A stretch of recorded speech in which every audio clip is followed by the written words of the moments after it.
किसान को खेत में एक जादुई सोने का सिक्का मिलता है। किसान सिक्का उठाता और खुश होते हुए सिक्का लेकर जा रहा था। तभी उसके सामने एक कोबरा आ जाता है। किसान कोबरा को देख डर के वहां से भागने लगता। कोबरा किसान का पीछा करता। तभी किसान सोचता, काश कोई उड़ने वाली कालीन होती। अचानक किसान उड़ने वाली कालीन पर बैठकर उड़ने लगता है। किसान बहुत खुश होता, पर इतने में ही किसान के हाथ से जादुई सिक्का नीचे गिर जाता है। जब किसान कोबरा से बचकर जमीन पर लौटता है तो किसान जादुई सिक्के के बारे में सोच के दुखी होकर रोने लगता। फिर किसी ने लाइक सब्सक्राइब नहीं। आसमान से अचानक तेज बिजली गिरती है और अगले ही पल हीरों की बारिश होने लगती। लेकिन जैसे ही किसान एक हीरा उठाता है, सारे हीरे अचानक कोबरा में बदल जाते हैं। किसान ये देखकर डर जाता और वहां से भागने लगता है। सारे कोबरा किसान का पीछा करता। तभी आसमान से एक उड़ता हुआ कछुआ नीचे आता है। किसान उस कछुए पर बैठकर वहां से उड़ जाता। जब किसान जमीन पर उतरता है तो देखता है कि उसके हाथ में अब भी एक हीरा है। डर के मारे वो हीरा जमीन पर फेंक देता और वही हीरा भी कोबरा बन जाता है।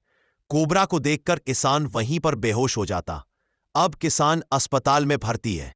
यह है इंडियन का दमदार शेर, जिसकी दहाड़ से जंगल के सभी जानवर डर के मारे पेड़ पर चढ़ जाए।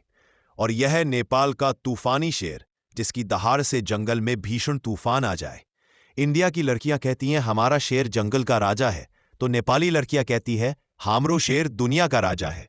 अब दोनों के बीच पंजा लड़ाया जाता है, लेकिन दोनों की ताकत बराबर होती है, जिससे विनर का फैसला वोटिंग से किया जाता है। इंडियन शेर वाले कमेंट करें और नेपाली शेर वाले लाइक सब्सक्राइब करें।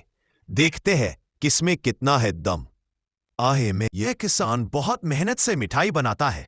उसके बाद मिठाई लेकर अपनी दुकान पर चला जाता है। किसान का कोई परिवार नहीं होता है। एक दिन एक कछुआ उसी दुकान से मिठाई चुराकर घने जंगल की ओर भाग जाता है। उसके बच्चे भूखे होते हैं। वह मिठाई अपने बच्चों के लिए ले आता है। कछुआ फिर से उसी दुकान से मिठाई चुराकर भागता है, लेकिन इस बार किसान उसे पकड़ लेता है। फिर कछुआ किसान को अपने बारे में सब कुछ बता देता है। किसान उसके घर जाकर उसके बच्चों को अपने साथ ले आता है और उन भूखे बच्चों को प्यार से खाना खिलाता है। फिर किसान रोने लगता है। किसान तेजी से क्यों भागा? 15 अगस्त का दिन था। किसान और उसकी पत्नी सबके लिए लड्डू बनाते हैं। लड्डू बनकर तैयार हो जाते हैं। किसान कुछ लड्डू स्कूल के बच्चों के लिए ले जाता है। स्कूल में सभी बच्चे 15 अगस्त मना रहे होते हैं। किसान वहां समय पर पहुंच जाता है और सभी को प्यार से लड्डू बांट देता है। कुछ बच्चे उस किसान का भी मुंह मीठा कराते हैं। तभी अचानक मौसम खराब हो जाता है। बादल गरजने लगते हैं। तिरंगा तेज हवा के चलते सतह से हिल जाता है और गिरने लगता है।